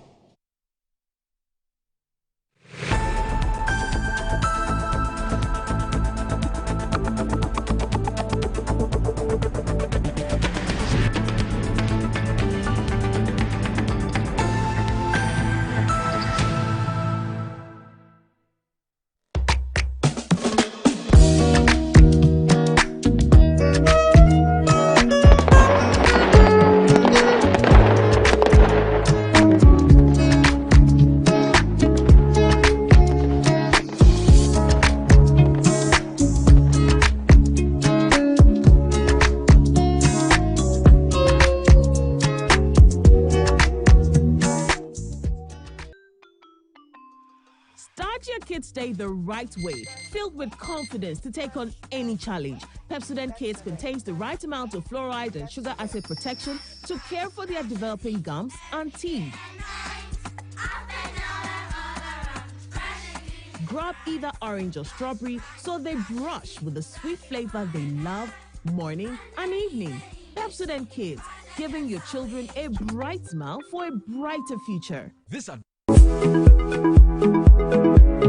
Sometimes the unexpected happens and the hero falls down in his own story. But he needs not stay down for long. Cosmopolitan Health Insurance is your trusted health partner. Whether an individual building a business, with Cosmopolitan Health Insurance, your medical care is our concern. For the best health insurance solutions for corporate institutions, groups and associations, families and individuals, choose Cosmopolitan Health Insurance from our over 700 accredited health service providers nationwide. Call us on 0302 540 668 or 0501 678 547 for all your health insurance solutions. Cosmopolitan Health Insurance, your medical care is our concern. I'm a brand manager. Of course, I accept only quality and affordable printed souvenirs for my promotional campaigns. I'm the head of academic affairs of a very important institution in Ghana. Of course, we only deal with quality, reliable printing companies for our institution's printing materials. I'm talking about appointed time printing. Appointed Time Printings. We take pride in our extensive print scope that transform your ideas into captivating visual masterpieces. We delve into the core objectives and vision of each print project. Precision printing is at the heart of our printing process as we meet your tight deadlines. Our rigorous inspection, color verification, and overall printing excellence are assured. 20 years of printing excellence. It's always a pleasure working with you to create a vibrant, dazzling printing experience that gives you a masterpiece. Appointed Time Printing, your world of quality and affordable printing. Ama, nansi mi jeno wo bin enko ye kwao. Ama ma ye bohu se kontomra akija. Nansi me hu se me nyo basima kra. Ama me kunu ni me into kwankwa. Oyiwa. Enye monko. Give us GC mixture and then the capsules. Ah, you numbum and want some na more kana. A bois and ma and a memina. Ne ma ba ye obesima. Na bear maswa ye bemesima. Ya, we the bronco. I'm a ne giant sour the shelly bottom. No, when you yan and into sessin you owe you chop one.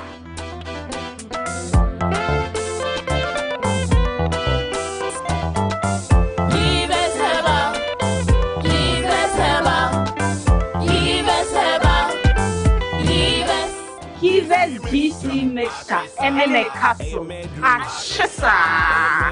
A painful battle, one more menu for one quada when if you do me a Wabedum, Tamaso, J. Watch it, na learning. Missy, watch and learn. Makoyama Besisia. A bozig. I can say no, ya conati, and the more drink woman. Hey! But I didn't mean. Oh, sorry. She knew her old days. Eji, Dabi, baby wom. Ready? Hey, baby wom. Ah, Eji, I'll cause some discomfort. Ah.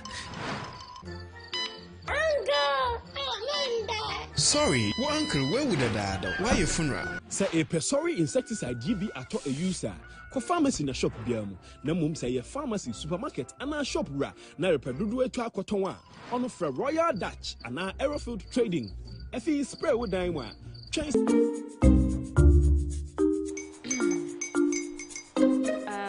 Kwame and his uncle are almost here. Wait a minute. This one too, your friend Kwame. Wait, Kwame. As in the same Kwame again? Yes, Mommy. The second coming. Into all this tension, just to reintroduce that broke boy from Kaswa. Why would you deceive the family like this again? Now I understand the whole delay. Troll from Kaswa. Why wouldn't he be late? Or be late? Of course.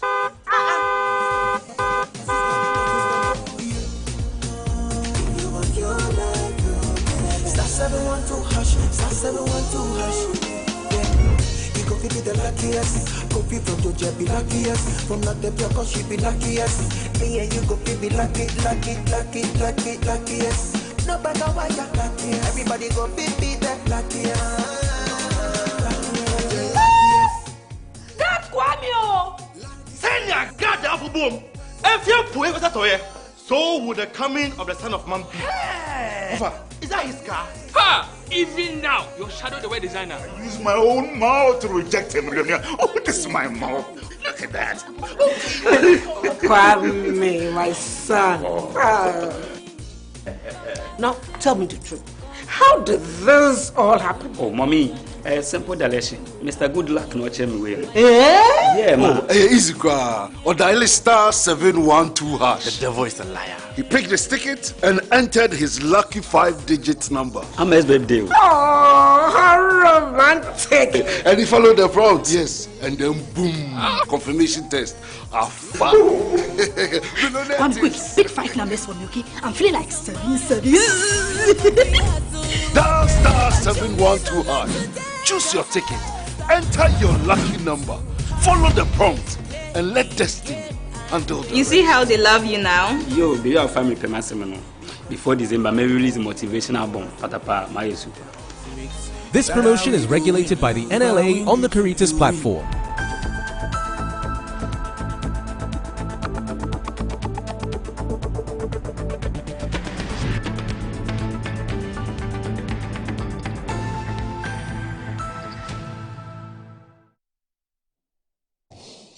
You're live in Good Morning Ghana on Metro Television. My name is Aldomo and I'm here with Mr. Kwesi Prato Jr. and he's a former managing editor of the Insight newspaper, an elderly statesman and a seasoned journalist. And also, Collins Adomako Mensah is an MP for Efija Kwabre North. And we've been having a conversation about the ongoing, I don't know if I can call it a feud or a debate or a controversy, some kind of major topic on religious tolerance. Basically, that's what it's all about, or religious intolerance. Now, let me read just the first 2 paragraphs of what the Ghana Catholic Bishops' Conference and Christian Council of Ghana have said about the statement that he issued yesterday.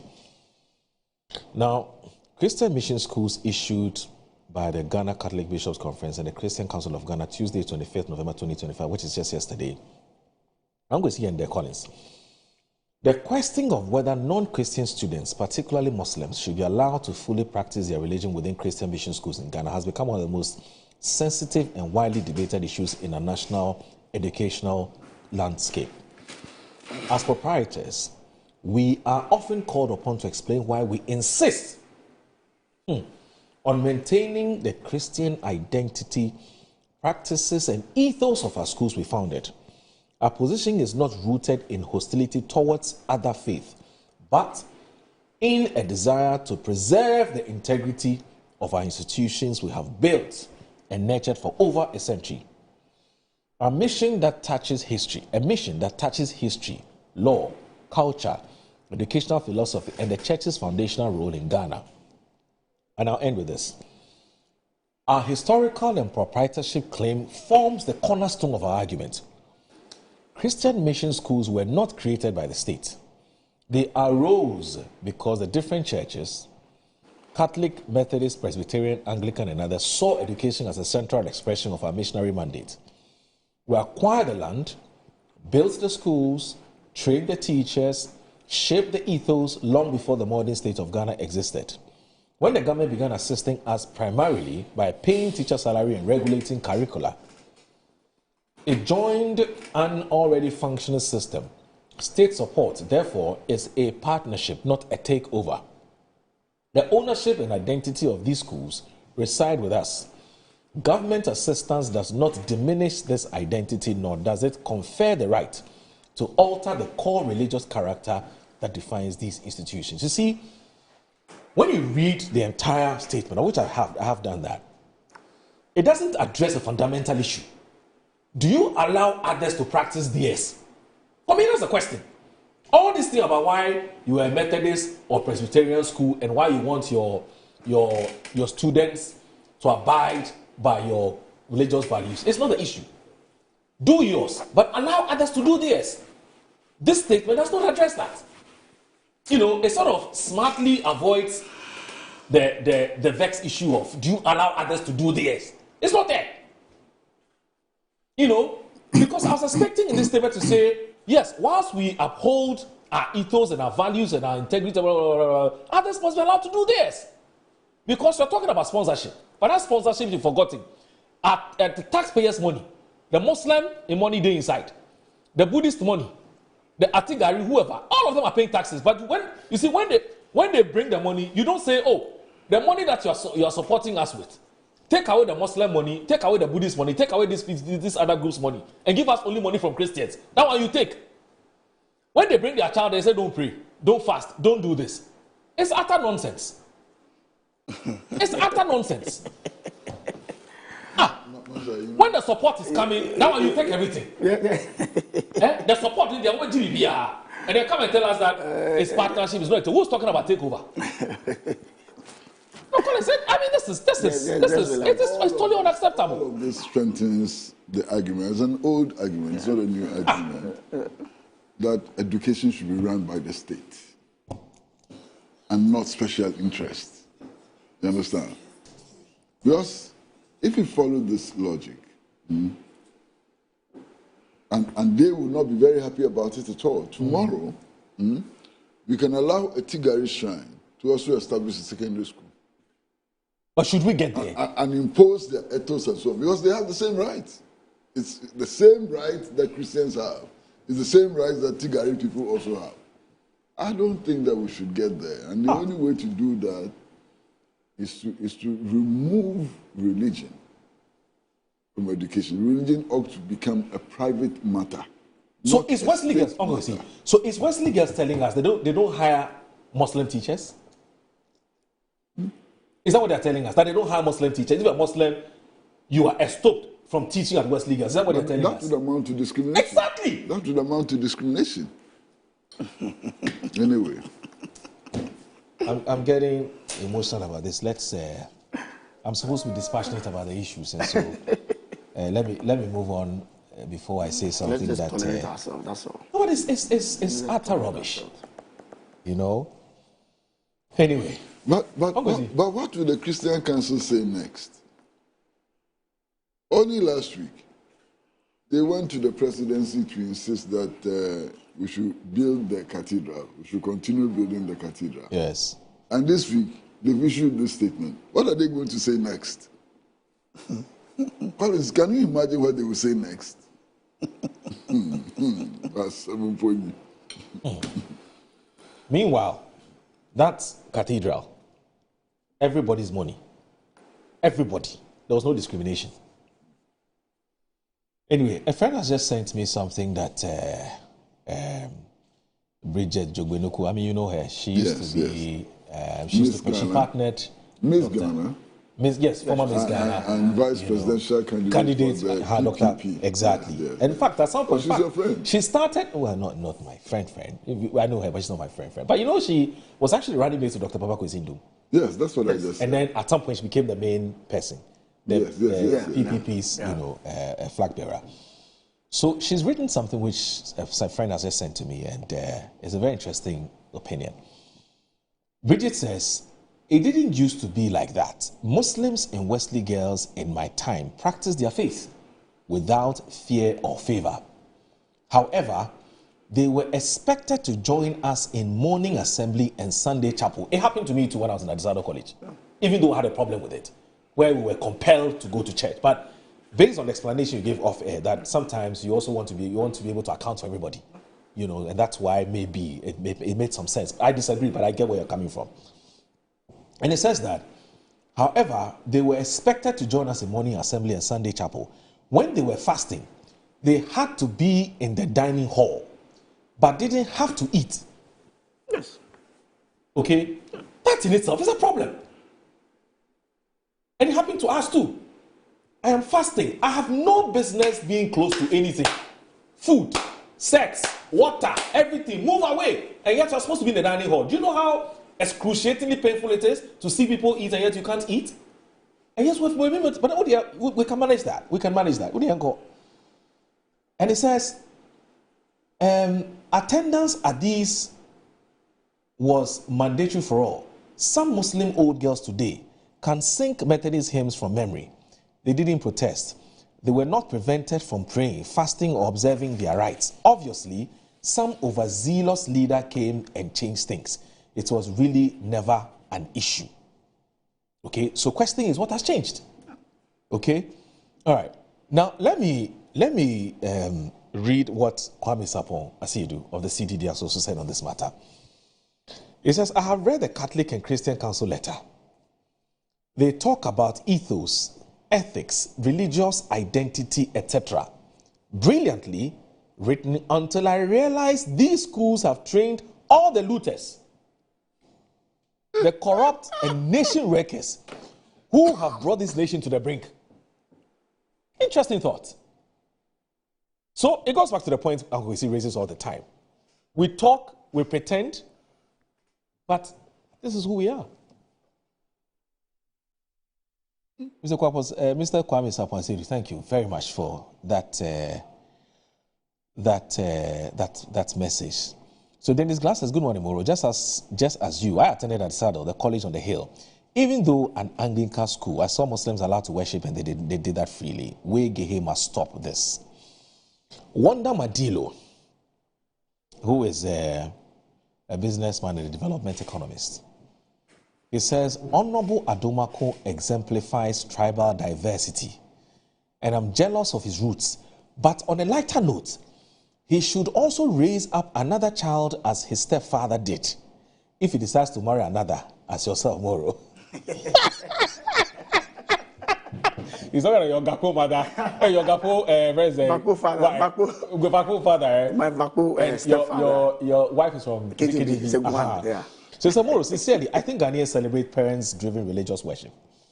We are essentially Christians because our parents are of same convictions. Same it is with other religions. Government must make provisions for guided minimal religious worship in our schools without compromising the values of the institutions while protecting religious plurality and freedom. The extremes of these religious tolerance and worship in our schools also compromise discipline. How? If everyone is allowed to worship what they believe in during their short stay in school, how will we make provisions for the essential matters of academic doctrines and grooming? Let us preserve the dignity, values, and mission of Christians and Muslims in training the next generation. That's Wanda Madilo. Let's take religion out of education. Yes, exactly. Finish. Now, Loratu Saka. Now, I'll tell you something about Loratu Saka. She's one of your communications members. Now, as far back as I believe 2016, 2017, they're about. She had been, look, there were all kinds of complaints. People were calling her and so on. She's an old student of Wesley Girls.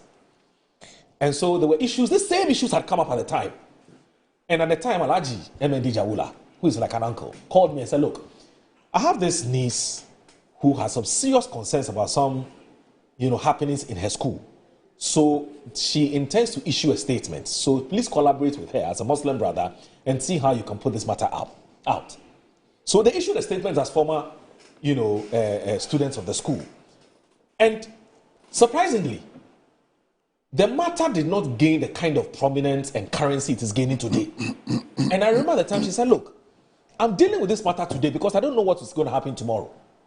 And so yesterday, you know what, I think yesterday or 2 days ago, she sent me and said, you see, I told you so. This is how far we've come.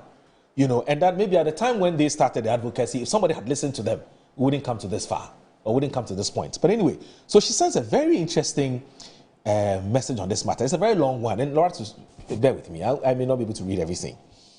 But it says, no nation can claim to be developed when some of the people are left behind. Ghana has indeed come a long way in expanding access to education, especially for the girl child, and even more so in Muslim-dominated communities where historical barriers were deeply rooted. According to the Ghana Statistical Service, literacy among Muslim females improved from 22% in 2010 to 38% in 2021, a remarkable gain that shows progress, but also reminds us how far we still must go. These improvements did not come easily. For years, many Muslim parents hesitated to send their daughters to certain schools for fear that their faith might be undermined. But let us be clear, no one is asking Wesley Girls High School to abandon these principles. That has never been the demand. What has been consistently appealed for is simple: an end to bullying and the harmful practices some of these girls have been subjected to. How do we justify a teacher telling a child that she will not pass her exams unless she accepts Jesus Christ as a personal savior? Yeah, that's what the girls are going through. And it says that, how do we defend forcing food down a child's throat, forcing girls to drink anointing oil, bullying young girls into religious conformity just to belong? That is not discipline. How do we justify grooming children to believe it is acceptable to pull a prayer mat from under someone's feet simply because she chose to pray quietly in a corner? That is not mentorship. And it is certainly not evangelism. It is abuse. This is particularly troubling in a country where 71% of the population identifies as Christians, 18% Muslims, and 5% traditionalists, 2021 census. Our diversity should be a source of national strength, not an excuse for coercion, exclusion, or the trampling of another person's conscience. Those who respond by saying don't attend mission schools must pause and reflect. Imagine a Ghana where every school is confined to one faith or sect. Where would diversity be? Where would tolerance be? How do we build a truly pluralistic, pluralistic society if at the earliest stages of development we fail to teach our future leaders the basic value of respecting others' beliefs? We cannot preach religious tolerance and then permit actions and contradict everything we claim to stand for, especially in schools that shape over 400,000 senior high school students each year. All that was asked for and all that continues to be asked for is dignity, fairness, and an end to bullying. Lorato, thank you so very much for this. On point. Since Akwesi isn't comfortable with the professor title, I've conferred on him the title of Sheikh after such wonderful submission. Oh my goodness. Yes. Somehow you deserve a title, but you are running away from the professorship, so we'll give you Sheikh. So this one said, that's a powerful submission. You've opined on the Wesley Girls issue. Almost utmost sincerity in your voice. Thank you very much for that. Mohammed Haruna Pizzo has sent a message. I agree with you that taxpayers' money is being spent on running the mission schools as well. And he sends me some other stories on some write-ups on this same matter.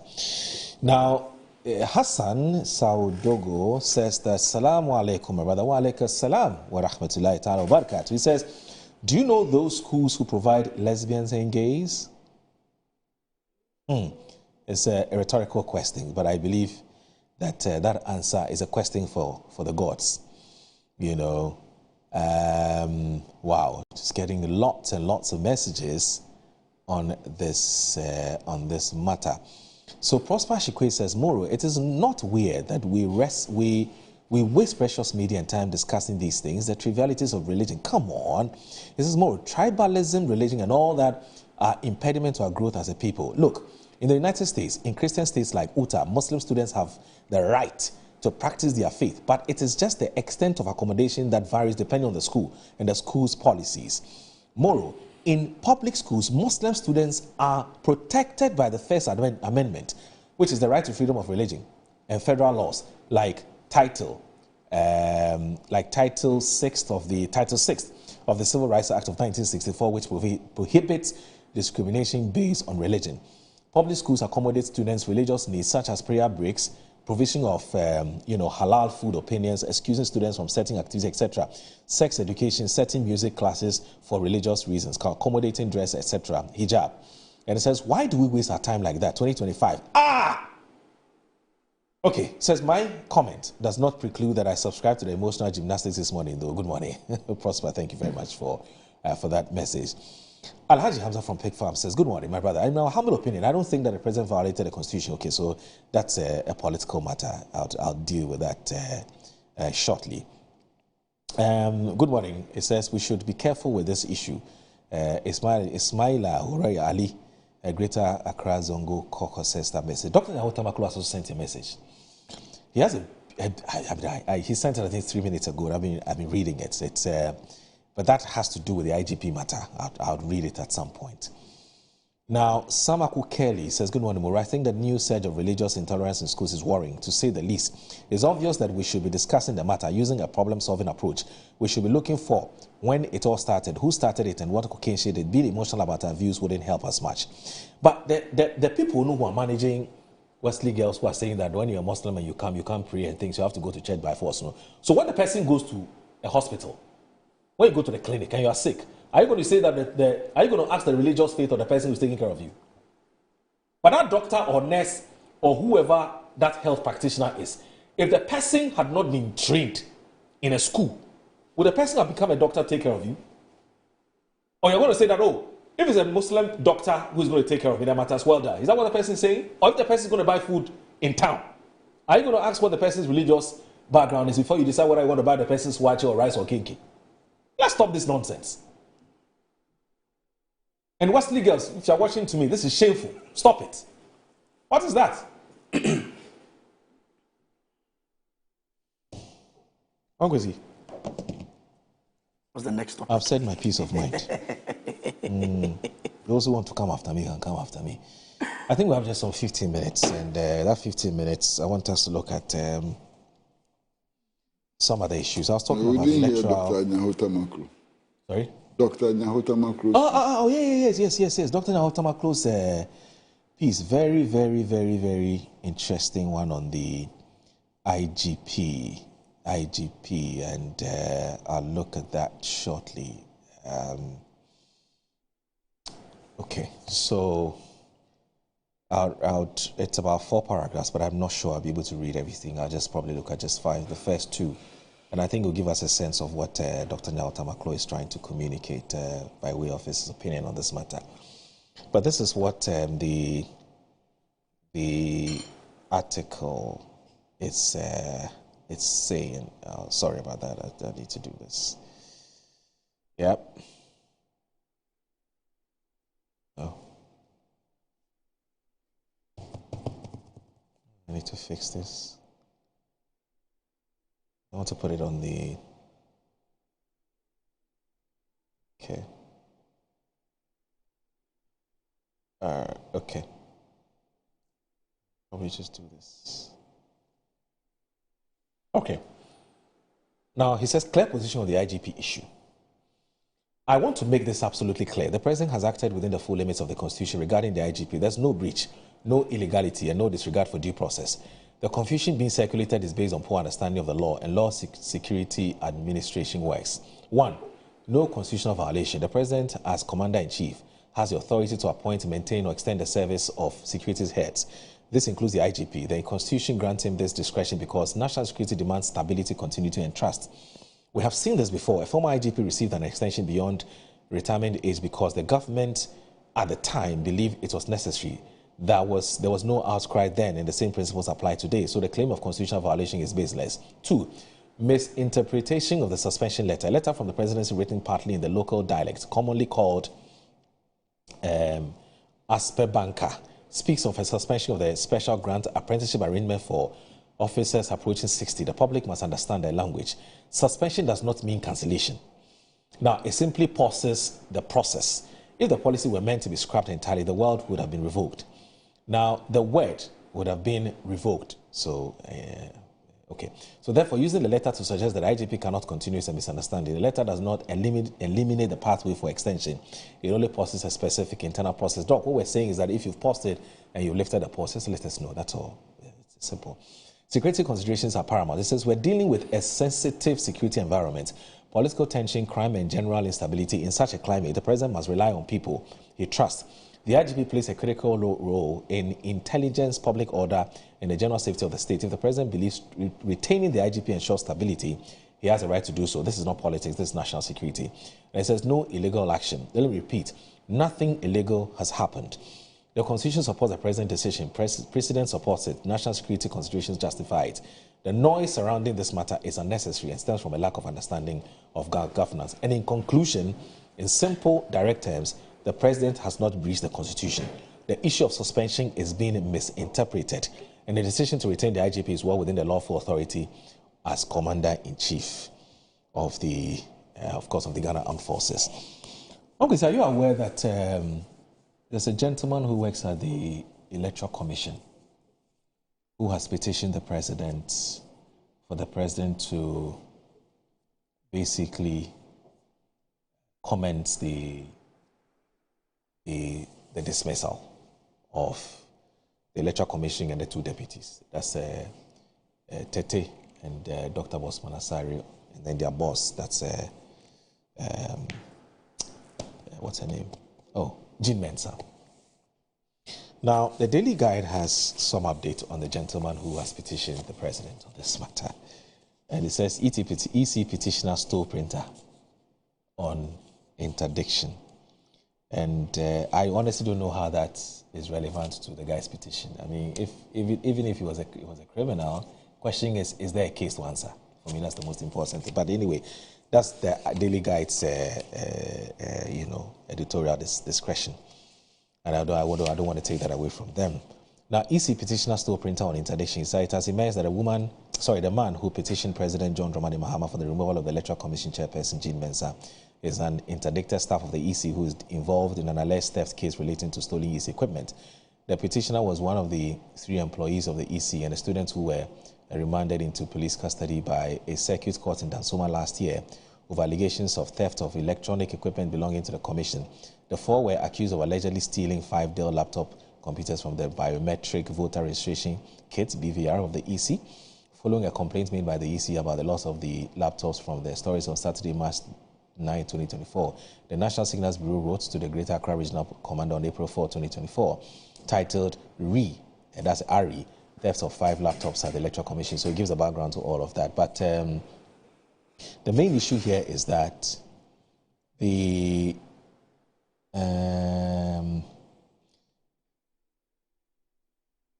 so the main issue is that this gentleman has petitioned the president to kickstart the processes of removing the EC chairperson, and he doesn't give us a lot of details really. He just says that everything he wants the president to know is contained in that petition, and that at the right time would get to hear what the content of the petition is. But the whole idea that somebody thinks that Jean Mensah and the people are incompetent, that he said they're incompetent, they didn't do their job well, and there's some issues with procurement and so on and so forth. I don't know what your brief thoughts on this matter. I think we have just 10 minutes. It's a very simple matter. I mean, this is not sophisticated at all. It's so very simple. Citizens of Ghana have a right to petition the president for the removal of persons who are covered under Article 146 of the Constitution. The Constitution does not even say that the petitions have to be meritorious. That is determined later. Right. Okay. So, strictly speaking, this morning, I can send a petition to the president asking that the chairperson of the Electoral Commission be removed because I didn't like the shoes she wore yesterday. You understand? It's my right so to do. And it is up to the president and the Chief Justice and the committees which will be established to determine whether or not my grievance is sufficient grounds for removing her. That's what the Constitution says. You understand? Now, when some of these things happen, we are so unfair that it's troubling. Now, you have all these banner headlines flying around that the guy who petitioned is a thief. Yeah. Is he a thief? An allegation of stealing was made against him. The matter is still before the court. Yeah. It may well be that at the end of the trial, the court may decide that he didn't steal anything. You understand? Right. And in fact, the fact that you are facing trial, does that stop you from sending a petition to the president? It doesn't. Okay? So this petition has been sent to the president. It may well be that others have sent or will send petition. I don't know. The president has to do what the Constitution requires of him. I think it's reference to the Chief Justice to determine whether or not there's a prima facie case. And then thereafter, a determination will be made as to whether indeed they are incompetent and unworthy of the positions that they hold today. That determination will be made by institutions clearly spelled out in the Constitution. I don't have any problem at all. Okay. All right. All right. I'm told that we have to go, unfortunately. Oh, for me... Just 30 seconds.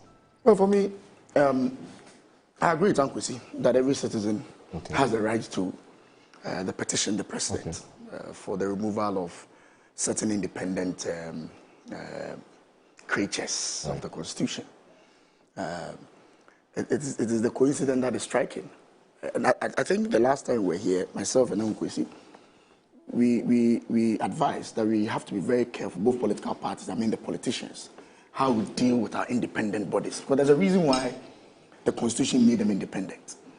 Because you have a chairman of the NDC make a comment publicly that after the Supreme Court, the Chief Justice, the next in line is the EC official, and that they're going to do everything possible to take her out. And this is public. It's not something that I'm just conjuring from heaven. It's public. You're saying it publicly that the next thing they're going to do is to target the woman and take her out. So let's see how it goes. I'm sure the people who receive the petition are going to determine its merits. But Ankwesi made a very interesting point about banner headlines calling people thieves.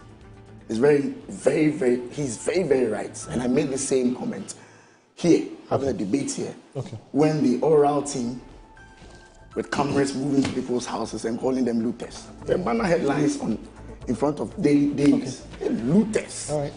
I'm sure we are here to go to court to determine whether they are looters or not. All right.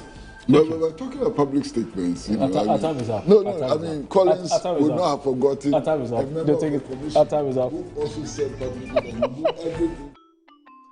Start your Kids Day the right way, filled with confidence to take on any challenge. Pepsodent Kids contains the right amount of fluoride and sugar acid protection to care for their developing gums and teeth. Grab either orange or strawberry so they brush with the sweet flavor they love morning and evening. Pepsodent Kids, giving your children a bright smile for a brighter future. Ghana for me chechi woni nara me din e de baby da pa me di ade sonko kra na ebremo nya ode to aduane mo ama waduane e de pa na me de bremo eno any some spices dey e bu wa no bebre o various flavors ubenya e yakoko ubenya nyantwie ye de ku jollof mu ma emu ye de ubenya ye de ku nkwan ye de ku froye mu ho na ko pebito na ema waduane enye de unyimi nia ye nkwan konko tie nyankofo eka. Autant de communication, we all enjoy Oduba, the Samu spices. One in the essence, no fight.